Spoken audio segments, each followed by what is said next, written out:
Good morning সকলোলৈ। আজি ৰাতিপুৱাই মোৰ এই মিনি ব্লগটোলৈ আপোনালোকক সকলোকে স্বাগতম জনাইছোঁ।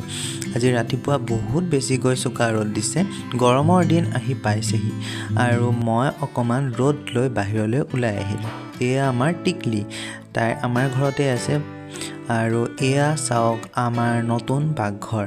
আজি কেইদিনমানৰ আগতে আমাৰ এই পাকঘৰ লোৱা হৈছে আৰু এই নতুন পাকঘৰটো মই আপোনালোকৰ লগত শ্বেয়াৰ কৰিলোঁ আৰু এয়া বাহঁতে খাই আছে আমাৰ টিকলি।